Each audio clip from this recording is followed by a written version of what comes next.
speaking about the development of new technologies that allows monitoring of biometric athletes' data, we have to remember that we are not in the starting point.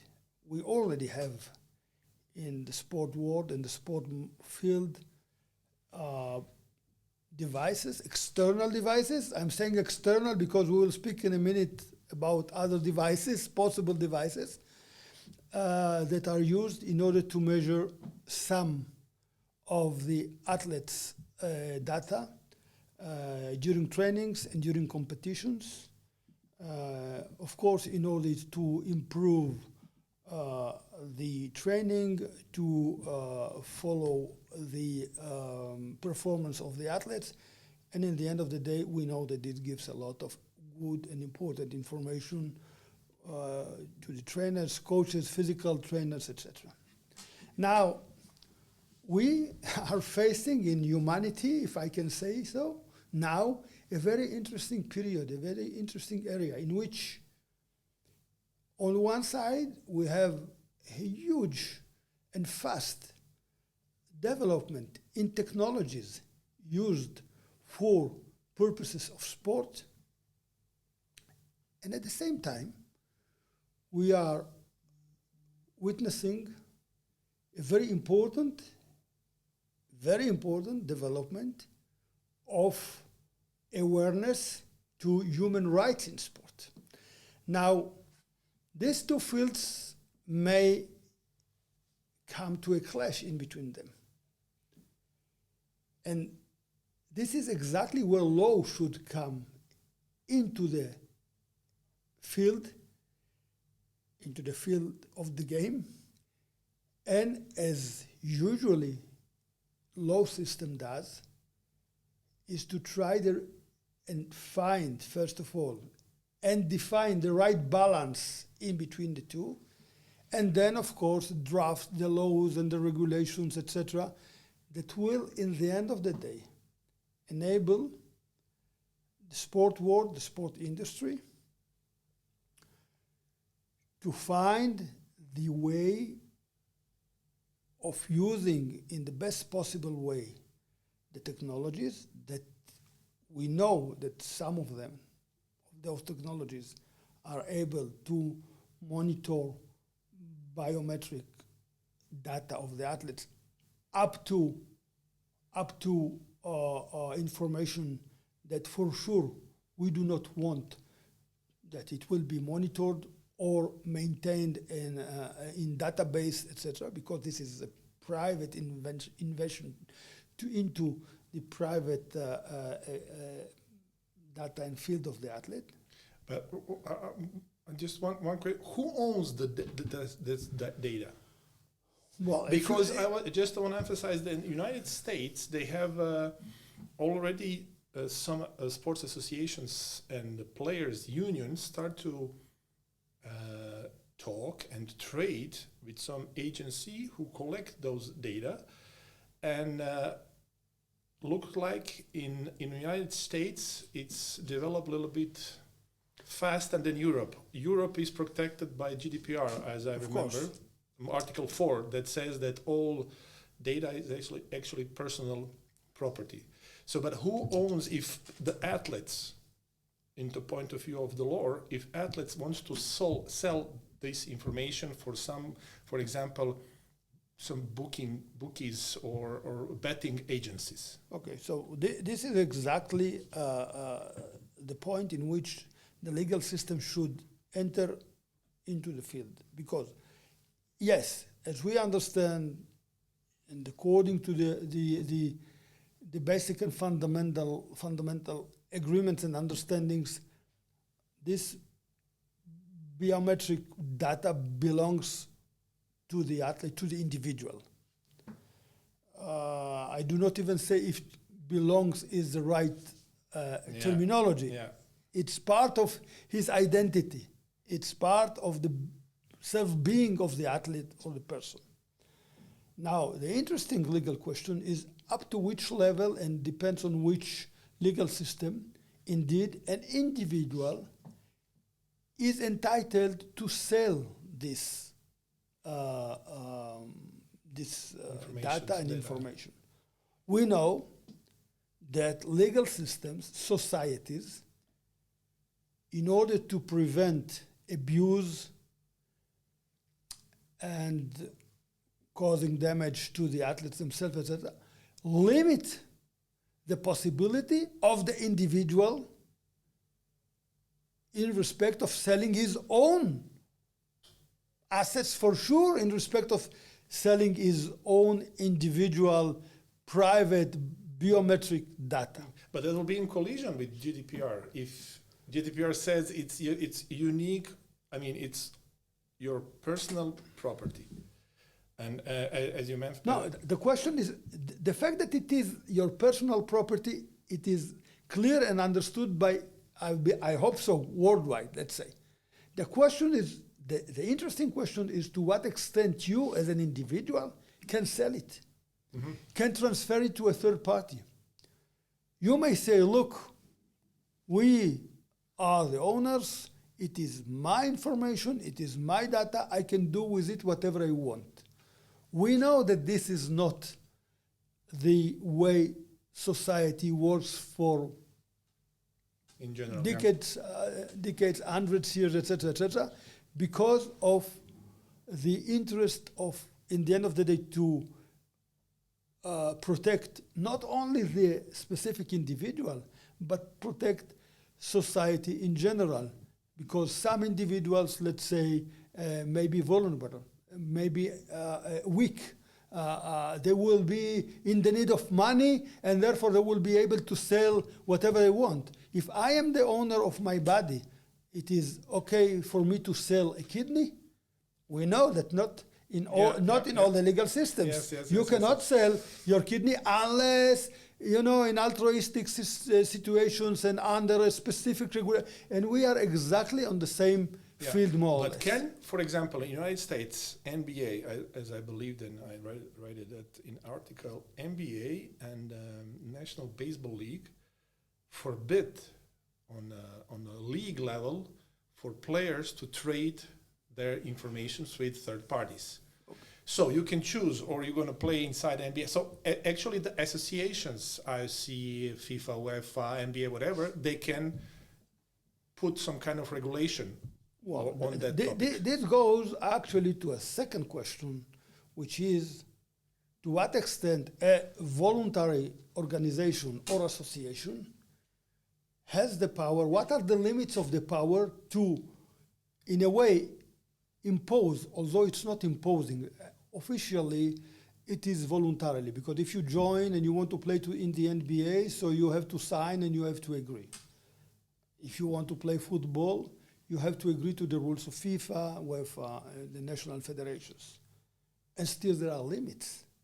And still there are, because of legal systems and the society in general, put limits on the question whether indeed you are entitled to write in your own regulations whatever you want and say to a player, look, if you want to play basketball, you must undertake not to sell your data. It can be legitimate. In some countries, yes. Other countries, not. It's a question because, it depends on the jurisdictions. But let's assume that there is a common understanding that there is a limit also there. Let's go to the other side. Let's assume that in order to play, I'm exaggerating, okay, but just to show let's say that the rules of a specific sport organization would say that if you would like to participate in the tournaments of this organization, you should cut your finger. One finger, it's okay. You can cut only one finger, it's okay. But by this, you will show that you are a sport man. So we understand that there are limits. And this is where the legal system should enter, as I say, in different aspects along the way. First of all, can it be unified in the world? I believe so. Again, it can be unified in two aspects worldwide, either by the international sport organizations, and then each international sport organization will govern its own sport, and assumingly they will decide to harmonize, they will harmonize. there is an important role also for the Olympic movement and the International Olympic Committee in sometimes the possibility to impose regulations. And then in the end of the day, if it will be so important to humanity, and I believe that it is important to humanity, this should go in the end of the day maybe to international treaties, to the UN, as we have a UN treaty dealing with doping in sport that then was ratified and approved by the states. But so if you ask me, we're talking about a very important question for humanity, for human rights, etc. I'm not sure that you can leave it only in the hands of the sport organizations. It should go to an upper level. It should go to a level of states, to a level of the international community, to the level. Yes, because right now in Switzerland, the next week, that will be company actually who will start to implement the chips in the that you transplant under the skin. Under the skin. This is what I spoke at the beginning about external devices. Now we are speaking also of the possibility of in a way it's internal because you transplant it into your body. Again, if you transplant into your body a device that is positive, you need it for your health, and we know we have those bypasses today for that. So it is acceptable because you need it, the individual need it. Here it's more important. It's not only the question that you transplant it. Let's say that you can have the same device without transplanting it. Mm-hmm. The idea of transplanting it's too far for me because I believe that whatever they can reach by transplanting the chip, I do not know, but I can assume that most of the information and the data they can get also without the transplanting of the chip. Like we have now these watches for running, we have these chips that they put in on the clothes or whatever, or on the shoes. So I'm not sure that the idea of transplanting it may be okay. Now it's easy, but if you transplant it to the body and you do not limit it only to the sport to the sport activity, so wherever the athlete will go, everybody, let's say those who have the ability to monitor will know where he's going. But it can be, on the other hand, can be helpful for doping control. Well, doping control, because those chips they had the holes on molecular levels, so they actually can collect any kind of data from the blood. In the end of the day, it's a question of which price tag you want to pay in order to fight, for instance, doping. For the moment, the anti-doping system does what they can. Let's say there are disputes whether the whereabouts they of can ask you are legitimate or not. They can ask you, okay, draw your blood, give me some blood sample. Blood, urine, whereabouts. Yeah, that's okay. So there are scholars and people say no, this is illegal, but for the moment, at least there is an understanding that this is in exactly still the right balance. Because if we want to have clean sport, we have to, if we want to protect the integrity of the competition, we have to have such a system. And this is the most that we can do for the moment. To ask you to give a urine sample under very specific and strict regulations, blood sample, there are regulations, what do you do with these samples, etc. And providing the whereabouts, where will you be if you are an athlete in the pool of the international athletes every day of your life. However, again, it is under a very rigid, should be at least, I know it is like this, under rigid control, etc. We may find ways to go a bit farther, but it's almost on the edge. Yeah, because you know why I'm thinking, for example, right now, some big football clubs invest 300, 400 million in one player. It's a huge investment. And if you have ability, it's point of view of management of the team, an investment that you can put some chip inside or whatever, I don't know what is a chip, to control, but to see what's going on, if you use drugs, if you don't sleep well, if you I go very far away. I go very far away. I know. We were there already. You know when? No. At the time of slavery. Yeah. The owner of the slaver of the slave, sorry, he paid a lot of money sometimes to have a good slave, young, powerful. So what if he invested money? It is legitimate? Yeah, I know. I just tell you, you can. So, no, it seems that the society in most of the countries, let's say many years ago, already decided that it seems that it is not legitimate and not right. Because to have so much control. Because when you touch upon the very heart and core of human rights, we are totally in a different field. Mm-hmm. So it will be very dangerous to say, well, they invest money, so look, even now. But no, I mean, they can put it, I just simplified very, as you said, you're going very, very extreme. They can say, okay, we will buy you as a young player, we will invest you, I don't know, $500 million, but just to be sure that you will not doing something crazy, we will take a tests here and there. And society may tell you, look, we understand that you would like to protect your investment.